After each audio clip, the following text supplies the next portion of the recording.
ठंड में हरी सब्जी वाला।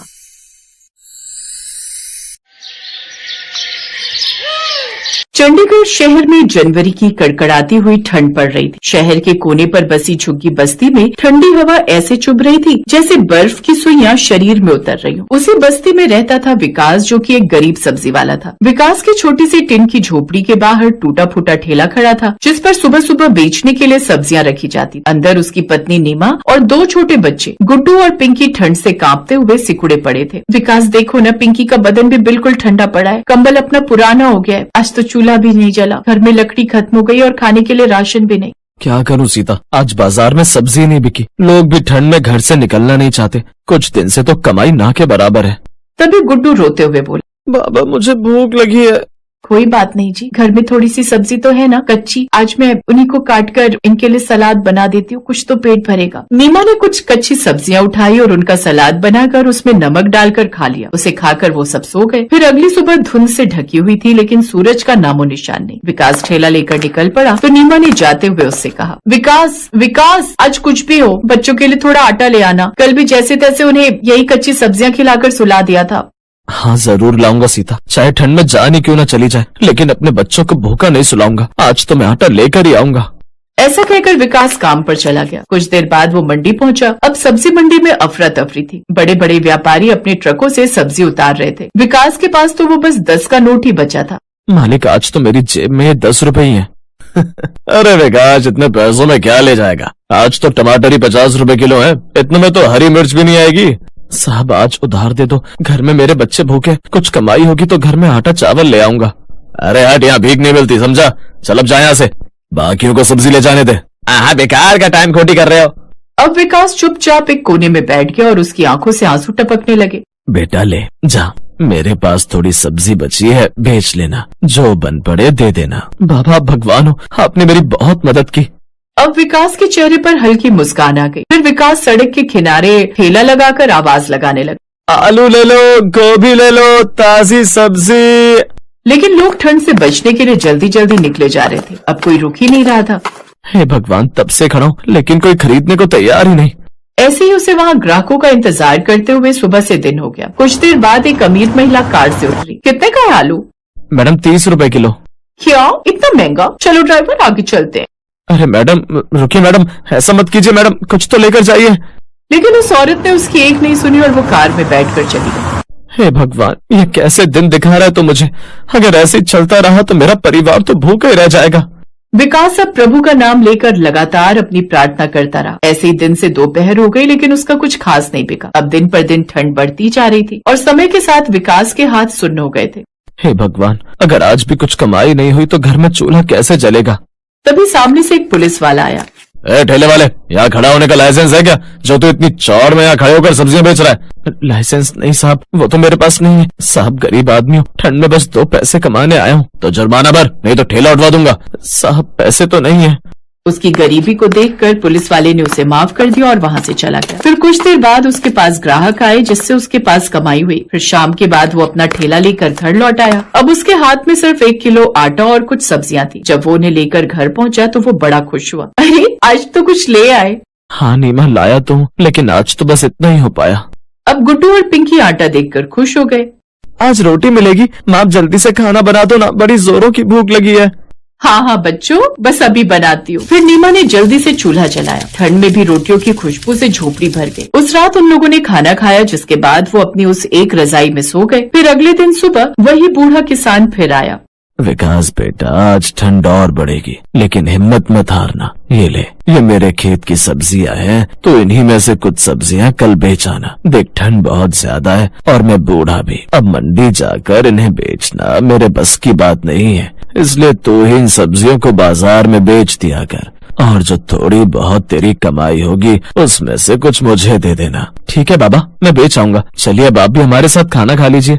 फिर अगली सुबह विकास ने ठान लिया कि वो हार नहीं मानेगा, इसलिए वो बाहर पड़ा रहा। कड़ाके की ठंड की परवाह न करते हुए वो काम पर चला गया और ठेला लेकर जोर जोर से पुकारने लगा, सब्जी ले लो, गरीब का घर चलेगा। उसकी आवाज में एक अजीब सा दर्द था। तभी कुछ देर बाद एक भला आदमी उसके पास। भाई तुम इतनी ठंड में कैसे खड़े रहते हो ठेला लेकर? देखो तो जरा, आज कोई भी ठेला लेकर यहाँ नहीं खड़ा है, बस एक तुम ही अकेले हो यहाँ। साहब, बच्चों की भूख ठंड से बड़ी होती है, एक माँ बाप के लिए। अगर मैं ठंड के डर के मारे घर पर बैठा रहा तो फिर मेरे बच्चों का पेट कैसे भरेगा। ये लो, सारी सब्जी मुझे दे दो। वो क्या है ना, मेरा ढाबा है तो मुझे उसी के लिए सब्जियां चाहिए। और ये रखो कुछ एक्स्ट्रा पैसे, अपने बच्चों के लिए कंबल भी ले जाना। और हाँ, अब से हर रोज मेरे ढाबे के लिए तेरे ठेले से सब्जियां जाया करेंगी, ठीक है। विकास की आंखों में खुशी के आंसू आ गए। कुछ देर बाद उसने सारी सब्जियां बोरी में भरकर उस आदमी को दे दी। भगवान शायद कभी कभी इंसान के रूप में भी आ जाता है। विकास जब कंबल और राशन लेकर लौटा तो नीमा की खुशी का ठिकाना नहीं रहा। भगवान का लाख लाख शुक्र है, आज तो कम से कम मेरे बच्चे अन्न खाएंगे। भला उस आदमी का। हाँ सीता, सच कहूँ तो मुझे आज समझ आया कि मेहनत और सच्चाई कभी बेकार नहीं जाती। बच्चे भी नए कंबल देखकर बड़े खुश हुए। ये बाबा, अब तो नया कंबल भी आ गया, मतलब अब तो हमें बिल्कुल भी ठंड नहीं लगेगी। हाँ माँ, जब तक तुम खाना बनाओ तब तक हम इस नए कंबल में आराम कर लेते हैं। बाबा, अब ठंड नहीं लगेगी। हाँ मेरे बच्चों, अब तुम्हें बिल्कुल ठंड नहीं लगेगी। नीमा, मैं अभी आता हूँ। विकास उस किसान के घर गया और उसे आधे पैसे दे दिए। ये लीजिए बाबा, आपकी मेहनत की कमाई। जीता रह बेटा, अब से तू रोज आकर मेरे खेत से सब्जियां ले जाया कर और जब मर्जी हो तब पैसे दे जाना, ठीक है बाबा। फिर विकास कुछ देर बाद घर लौट आया। उस दिन के बाद विकास ने बाबा के खेत से सब्जियां लेकर बेचना शुरू कर दिया। ठंड की उस रात विकास ने सीखा कि जिंदगी चाहे कितनी भी कठिन हो, हिम्मत और मेहनत से हर मुश्किल पार की जा सकती है। गरीबी और ठंड ने उसे तोड़ा जरूर, लेकिन उसके हौसले ने उसे जीतना सिखा दिया।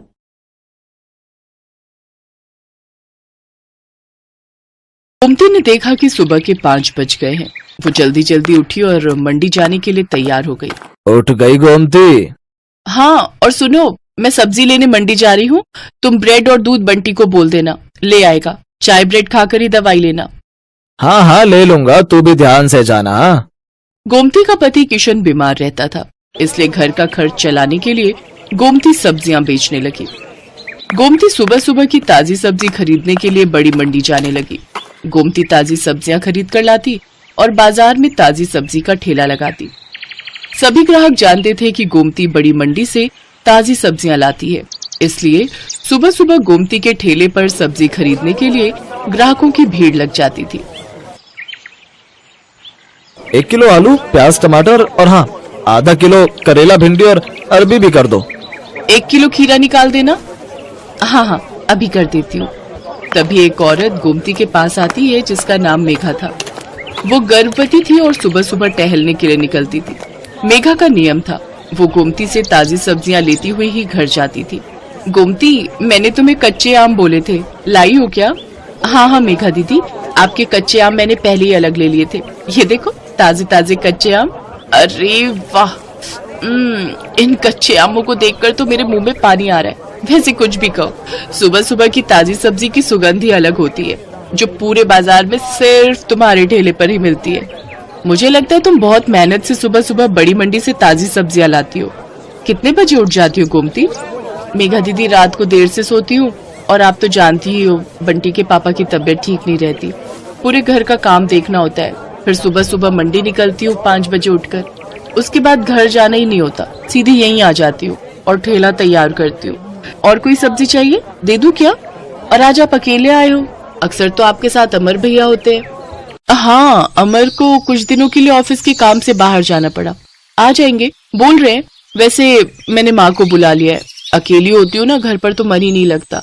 एक काम करो, मैं तुम्हें सब्जियां बता देती हूँ, क्या तुम रोजाना मेरे घर पर ताजी सब्जियां दे जा सकती हो? अब चला नहीं जाता, पूरा टाइम है ना इसलिए। हाँ हाँ, आप चिंता मत करो मेघा दीदी, मैं रोजाना सुबह सुबह की ताजी सब्जी आपके घर पहुंचा दिया करूंगी।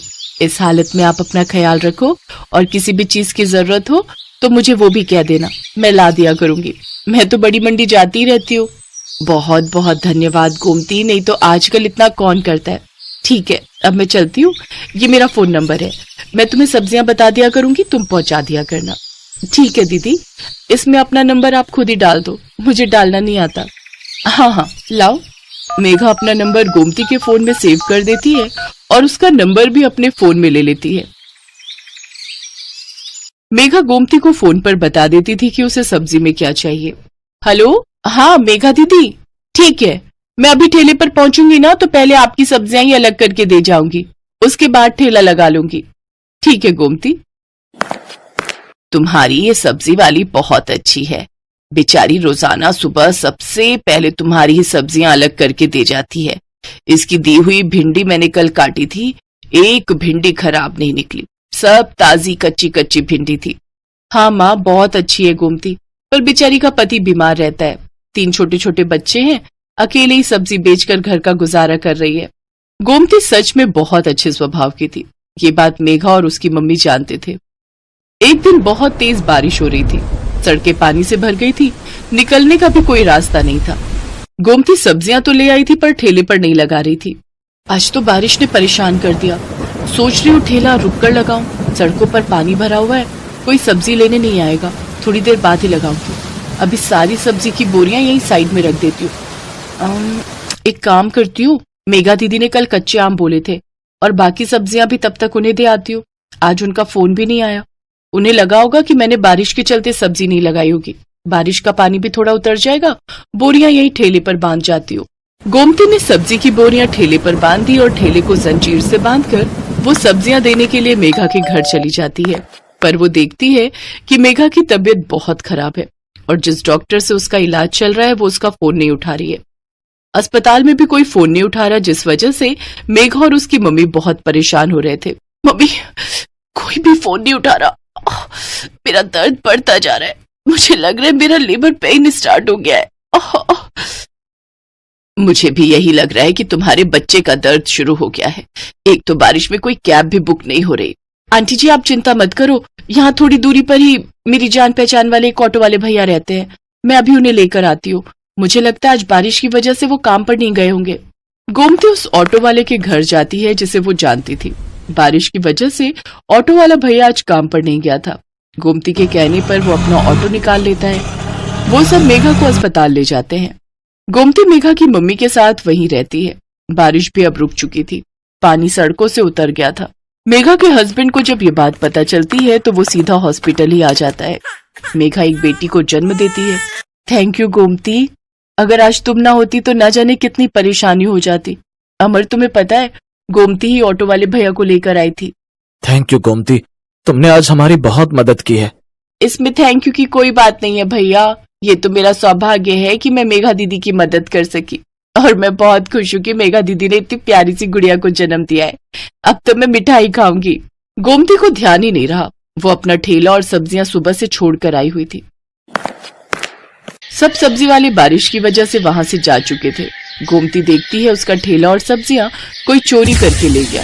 गोमती बहुत रोती है। ये बात जब मेघा और अमर को पता चलती है तो वो गोमती की मदद करते हैं। गोमती, हमारी अपनी दुकान कब से खाली पड़ी थी, अब तुम हमारी दुकान को अपनी सब्जी की दुकान बना लो। अब से तुम दुकान पर बैठकर सब्जी बेचा करो और टेंशन मत लो, हम तुमसे दुकान का कोई किराया नहीं लेंगे, तुम आराम से अपनी सब्जी की दुकान चलाओ। गोमती की आंखों में खुशी के आंसू आ जाते हैं। कुछ समय बाद गोमती का पति किशन भी ठीक हो जाता है। अब वो दोनों मिलकर मेहनत से सब्जी की दुकान चलाने लगे। दुकान बनने की वजह से गोमती के पास और भी ग्राहक बढ़ गए। सब जानते थे कि अगर सुबह सुबह की ताजी सब्जी कहीं मिल सकती है तो सिर्फ गोमती सब्जी वाली की दुकान पर। Best buddies. Hello friends, thanks for watching this video. अगर आपको ये वीडियो पसंद आया है तो प्लीज लाइक, सब्सक्राइब, कमेंट्स करें इस वीडियो पर और हाँ, शेयर करना भी ना भूलें। और भी मजेदार वीडियो देखने के लिए नीचे दिए गए बेल आइकॉन को दबाएं। देखते रहिए बेस्ट बडीज।